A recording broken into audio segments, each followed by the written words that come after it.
नमस्कार, आपका स्वागत है ऑब्जर्वेशन ऑफ वर्ल्ड में। 2 जुलाई को एनसीपी का बंटवारा हुआ, अजीत पवार चले गए बीजेपी के पाले में और उसके बाद से लेकर अब तक 4 बार शरद पवार के साथ बैठक हो चुकी है। उस वक्त 5 जुलाई को शरद पवार ने कहा था कि अजीत पवार जी जो है ना, वो एकदम से गद्दार हैं। उन्होंने गद्दारी की है पार्टी से, उन्होंने अच्छा नहीं किया। पर उसके बाद जो लगातार 4 बार दोनों नेताओं में बातचीत हुई है, उससे अटकलें कुछ और लगाई जा रही हैं। और कल 25 जुलाई को उन्होंने ये कहा, शरद पवार ने, कि 8 जो नेता थे, विधायक थे, वो चले गए और पर वो नेता बने रहेंगे, पार्टी से जुड़े हुए रहेंगे। सर, क्या लगता है कि एनसीपी के में जो उथल पुथल हो रही है, शरद पवार खुद फंस चुके हैं या फिर वो फंसा रहे हैं बीजेपी को?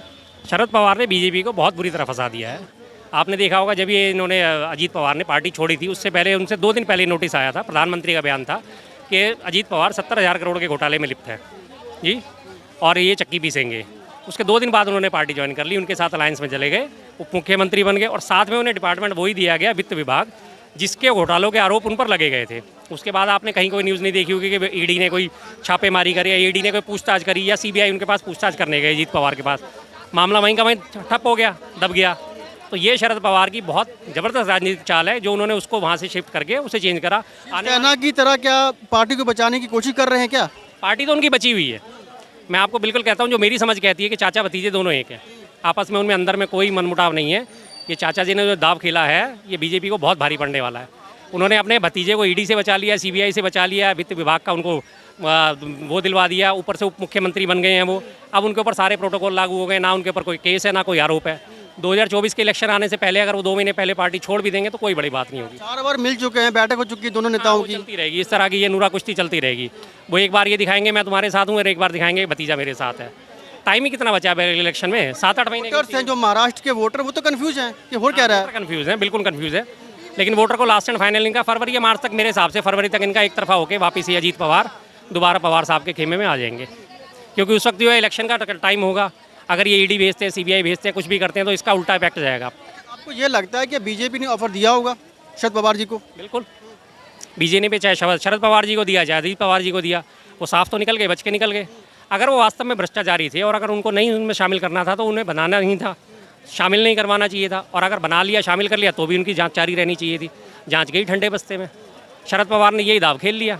पहले भी उन्होंने इसी तरह से अजीत पवार को निकाला था, आपको याद होगा लास्ट टाइम। कुछ चांस लग रहा है, वो छोड़ के आ गए थे। कुछ चांस लग रहा है आपको कि वो बीजेपी के पाले में जा सकते हैं? कौन? एनसीपी के जो नेता हैं। नहीं नहीं, मुझे कोई नहीं लगता, दूर दूर तक कोई चांसेस नहीं है। जो उन्होंने भेजना था अजीत पवार के थ्रू वो भेज दिया, उसके अलावा नहीं है। सुप्रिया सुले और शरद पवार एक तरफ रहेंगे, अजीत पवार एक तरफ रहेगा, बस ये रहेगा।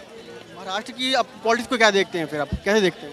महाराष्ट्र की पॉलिटिक्स में भाजपा अब साफ हो जाएगी, शिवसेना और ये एनसीपी और तीसरा ये कांग्रेस, यही रहेगी। किस तरह की पॉलिटिक्स है कि आपने अपने नेताओं को उस तरह पाले में भेज दिया, तो फिर आप वोट अगर लोगे जाके तो जनता से क्या मांगोगे फिर आप? जनता तो हमारी सबसे बड़ी बेवकूफ़ है जी, साफ बात है। उन बेवकूफ़ों में मैं भी शामिल हूँ। मोदी जी ने 2014 में बड़े तगड़े तगड़े वादे करे थे, मैं भी बेवकूफ़ी में आके उनको वोट दे गया। आज अपने आप को ठगा हुआ महसूस करता हूँ। जनता का मूड हमेशा इलेक्शन से 1 से 1.5 महीने पहले बदलता है। कुछ भी एक नई लहर आ जाएगी, कुछ भी एक नया ऐसा क्रिएट हो जाएगा और उसके बाद एकदम से जनता का मूड चेंज होगा। नहीं नहीं नहीं नहीं, अरे अरे NCP NCP NCP, BJP BJP BJP या कांग्रेस कांग्रेस कांग्रेस। जैसे आपने देखा हो तो 2019 में मोदी जी की हालत बहुत पतली थी। फरवरी में पुलवामा कांड हुआ था, राष्ट्रवाद राष्ट्रवाद राष्ट्रवाद, एकदम से ऐसा हवा चली, सारा का सारा वोट थोक के भाव में बीजेपी को चला गया। ऐसे ग्राउंड पर ऐसा लग रहा है कि बीजेपी ने कहीं ना फंसा लिया, एनसीपी को टुकड़े कर दिए, ऐसा लग रहा है। ऐसा लगता है, ऊपर से देखने में बिल्कुल ऐसा लगता है। लेकिन अगर ऐसा लगा होता तो ये शरद पवार को भी अब तक दबोच चुके होते हैं। क्यों नहीं दबोच पा रहे? उन्हें पता है कि उनकी नब्ज उनके हाथ में है, इसलिए। तो ये भी हो सकता है या तो वो पिघला नहीं पा रहे उनको। पिघलेंगे भी नहीं वो, पिघलेंगे भी नहीं वो। शरद पवार जैसा घाघ नेता मैंने आज तक अपनी ज़िंदगी में नहीं देखा। साल की राजनीति है उनकी। बिल्कुल बिल्कुल, उन जैसा नेता मैंने आज तक अपनी ज़िंदगी में नहीं देखा। उनके धोबी पछाड़ हमेशा से बहुत खतरनाक होते हैं। डिप्टी किस्मत ऐसी है कि वो पीएम तक नहीं पहुंच पाए, वो उसमें कहीं ना कहीं किस्मत का भी रोल होता है। डिप्टी सीएम बनने के लिए अजीत पवार जी वहाँ से निकल के क्या निकले हुए हैं। ओपन देखा जाए, ऊपरी तौर पर देखा जाए तो निकले हुए हैं, एनसीपी छोड़ चुके हैं। लेकिन डिप्टी सीएम बन गया, वो ठीक है। 8-9 महीने अपना कमाएंगे धमाएंगे, सीधी सी बात है। अपना वोट बैंक मजबूत करेंगे अपने इलाकों में, जहाँ जहाँ उन्होंने काम करना है, जो जो उनके सांसद हैं, जो जो उनके साथ एमएलए हैं, उनमें इलाके में जा के काम करेंगे, वोट बैंक मजबूत कर लेंगे। या नेता को वोट देके जनता ये नहीं देखती मुद्दा क्या है। निशिकांत दुबे जैसे फर्जी डिग्रीधारी जिनको ये नहीं पता, अभी वो राजभर ओपी राजभर यूपी में आपने देखा होगा, उसके बयान देखे थे, चंद्रयान जब सकुशल यात्रियों के साथ वापस आएगा तो हम उनका स्वागत करें। उस बंदे को ये तक नहीं पता कि क्या हुआ है, चंद्रयान क्या चीज़ है, क्या उसका कुछ नहीं, लेकिन उसे भी लोग नहीं, उसे भी वोट दे देते हैं। कुछ चांस लगता है कि जैसे शिवसेना का बंटवारा उद्धव ठाकरे शिंदे जी का बंटवारा हुआ, तो कुछ चांस लगता है कि ऐसा कुछ हो सकता है एनपी के उनके साथ। एनसीपी में जो होना था वो हो गया, इसके नेक्स्ट अब कुछ नहीं होता।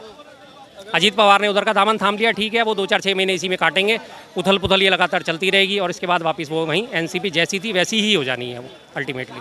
धन्यवाद आपका।